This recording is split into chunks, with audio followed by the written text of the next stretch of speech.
Okay. So guys, in the last class, we have already discussed about the section 28 of the Indian Contract Act, which speaks about the agreement in restraint of the legal proceedings that is void in nature. Okay.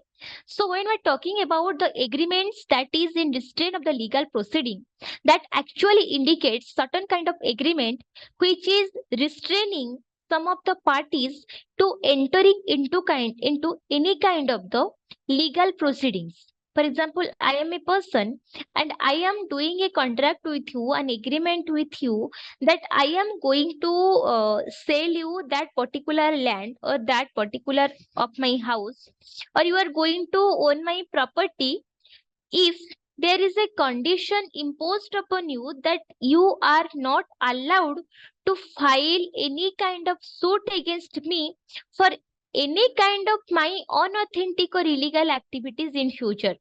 That means मैं आपको ऐसा एक condition दे रही हूँ जहाँ पे मैं आपको ये बोल रही हूँ कि मैं आगे जाके कुछ भी गलत काम करूँ, आप मेरे अगेंस्ट कोई भी लीगल एक्शन नहीं ले सकते, and that is the agreement as per the contract.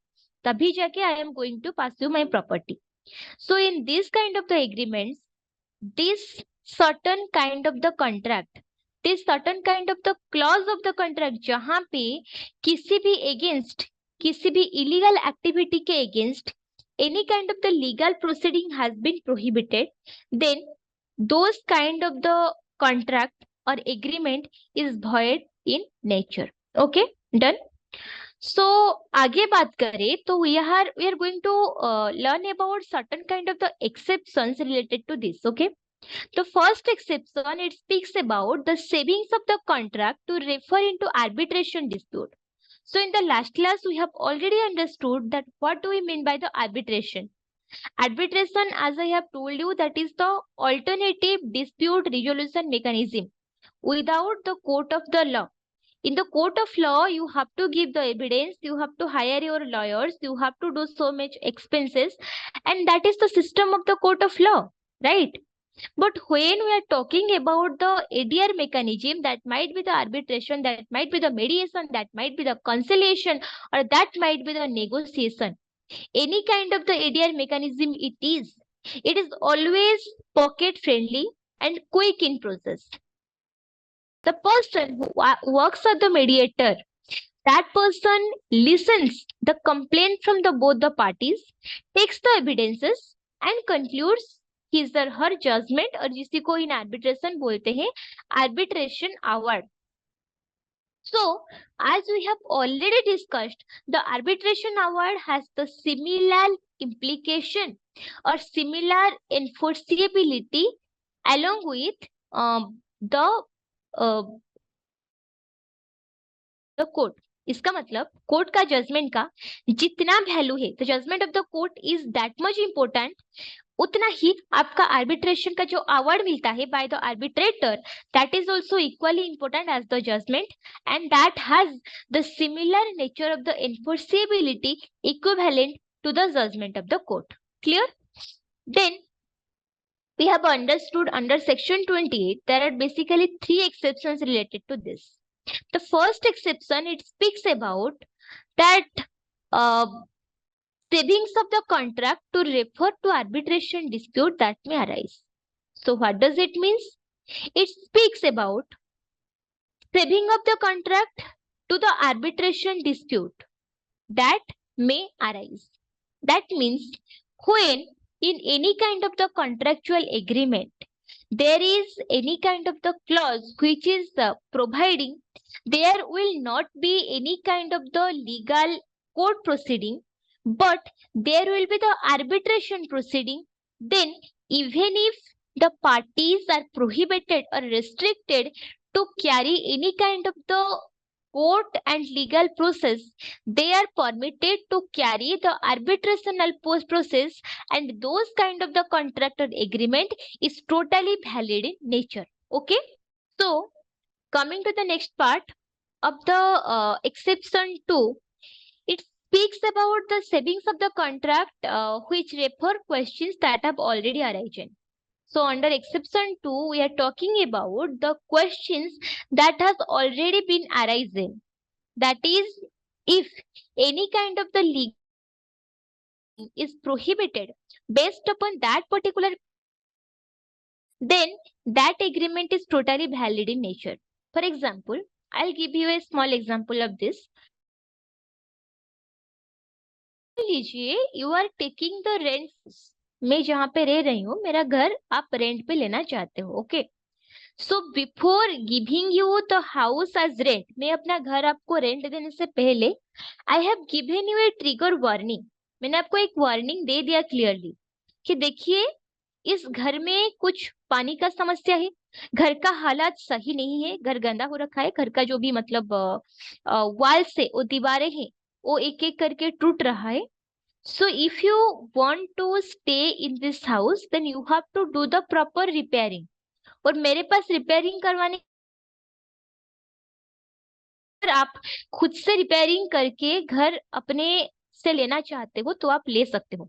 And as the house is not at a good condition, मैंने आपसे पे आपको ये घर बेच दिया। Just the amount of the 25,000 I have already sold the house to you, जहाँ पे मैंने आपको बोला कि घर का हालात सही नहीं है, घर का रिपेयरिंग करना होगा जिसके लिए मेरे पास पैसा नहीं है। तो अगर आप मेरे घर पे रहना चाहते हो, do the repairing work by your, then stay at the house, okay. तो आप और मेरे बीच में ये पॉइंट आया, ये बात डिस्कस हुआ, आपने मान गए, आपने बोला कि हाँ ठीक है अच्छी बात बोल रहे हैं, I will do the repairing and I will start staying at the house. But gradually क्या हुआ, आप उस घर में रहने लगे तो you totally forgot to take care of the house और डू द रिपेयरिंग वर्क्स, जो कि मैंने आपको बोला था कि देखिए घर का हालात सही नहीं है, तो आप ना एक बार घर का रिपेयरिंग सही तरीके से करवा दीजिए, फिर घर पे रुकेगा। नहीं तो there is the chances of the danger, घर टूट सकता है, दीवार टूट सकता है, कुछ भी नुकसान हो सकता है। I have already warned you, but you didn't take it on a serious note. And as a result क्या हुआ कि घर का एक छत से एक बड़ा सा पीस निकल के आपके ऊपर गिरा, जिसके वजह से you got injured. So what happens afterwards, you are coming to me, and अब जब हम दोनों के बीच में जब एग्रीमेंट हुआ था घर के सारे बात को लेके, मैंने ये पॉइंट भी मेंशन किया था कि when when there is any kind of the dispute related to other issues, then I am ready to accept this. अगर किसी भी तरह का घर को लेके दूसरा किसी भी तरह का दिक्कत हो, कोई लीगल complications हो, then I am ready to take it away and I'm just going to help you out, okay? But अगर घर का सिक्योरिटी को लेके किसी भी तरह का इशू होता है, घर का सिक्योरिटी मतलब जैसे कि मैंने आपको घर से रहने से पहले ही बता दिया था कि घर का हालात सही नहीं है, जो इसको बोला जाता है फिजिकल सिक्योरिटी, मेंटल सिक्योरिटी, जहाँ पे मैंने आपको बता चुकी थी कि आप मेरा घर मत खरीदिए, it is not at a good condition. And this is the question of the fact, जो कि पहले से ही उठ चुका था कि घर सा सही नहीं है। तो if according to the agreement और according to the terms and conditions there is a specific provision कि अगर ड्यू टू द मिसमैनेजमेंट और due to the non repairing of a house घर का हालात खराब होता है, if there is any kind of the disturbances is being seen in the house, then what happens? Then this happens that the person who are doing the contract or the person who is the real owner of the house will not be responsible, because उसका जो duty था आपको बताना कि घर का हालत सही नहीं है, उसने आपको बता दिया था। And even that person has insisted you not to buy that particular house. But ultimately, when you have bought that house with a miserable price and you are afterwards got injured with the any of the instrument of that specific house, then in that case, the question of the fact which has already been arised before that comes to place over here. जहाँ पे आपको पता था कि ये होने वाला है, when I sold you the house, घर किसका है? मेरा है। मेरे को पता है आज नहीं तो कल घर टूटने वाला ही है, because the house is not at a good condition. But मैंने क्या किया, आपको उस बात का मैंने आपको अवेयर कर दिया, आपको बता दिया। आपने जानबूझ के, even if the question of the fact has been arisen, you brought that house from me. So here if I am putting a clause in the agreement that I am responsible for the other things, but घर का मरम्मत को काम को लेके किसी भी तरह का चीज के लिए you can not sue me in the court of the law, or you cannot bring any legal action against me. So here, even if you are prohibited to bring any legal action case or legal case against me, I am completely at the safe side, and the agreement is considered as a valid agreement. Then comes exception 3, which speaks about saving of a guarantee agreement of a bank or financial institution. This is a very well explanation. What does it? ये बोल रहा है that savings से guarantee of agreement और bank और financial institution, जो कि मैंने आपको कल भी समझाया था। When there is any kind of the bank और financial institution, what is the role of it? The bank और फाइनेंशियल इंस्टीट्यूशन इसका that they take the loan, they give the loan, they manage the affairs of the house, right? They do all these things. Got it? So the point arises, saving of a guarantee agreement of a bank और financial institution. जब कोई bank और financial institution का guarantee agreement होता है ना, वहां पे भी अगर ऐसा कोई क्लॉज रहता है which prohibits the legal proceeding against that particular bank or financial institution, that is also acceptable under the court of law, that is also valid in nature. For example, मैं कानारा बैंक से 10 लाख का loan लिया हूँ। Bank ने मेरे से जो agreement करवाया है उससे मैं ये मेंशन किया है, अगर मैं 2 साल में लोन चुकाने को असमर्थ रहा तो मेरा जो घर उन्होंने बंधक लिया है in return of the 10 lakh rupees, वो घर उनके नाम में मुझे करना ही पड़ेगा। They have to take over that particular house, है ना? So this is the situation जहां पे ये बोला जाता है, दीज आर द 3 एक्सेप्शन, जहां पे saving of the guarantee agreement of a bank or financial institution against the legal proceeding is not void in nature, and that is completely valid in nature, because bank और financial institution के matter पे ऐसा होता है कि अगर आप उनसे लोन लेते हो, अगर आप उनको रीपेमेंट नहीं करते हैं, then they take over the property जो आपने उनके पास बंधक रखे थे।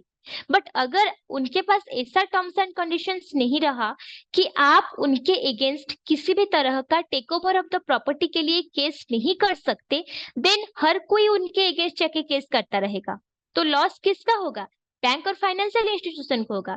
अगर मैंने आपको 10 लाख का लोन दिया है तो मेरे को भी तो इन रिटर्न कुछ वापस चाहिए ना। अगर आपने मेरे को टाइम पे 10 लाख अमाउंट वापस नहीं करते हैं, then I am totally authorized to recover my money from your other properties, right? And उसी के अगेंस्ट आप मेरे को लेके कोर्ट में किसी भी तरह का केस नहीं कर सकते, and that is explained in the exception 3। And under the bank और financial institution contract is there जहां पे ऐसा terms and conditions मिले, then those terms and conditions are totally valid in nature and it is not void in nature. Clear? Then comes Section 29 of the Indian Contract Act.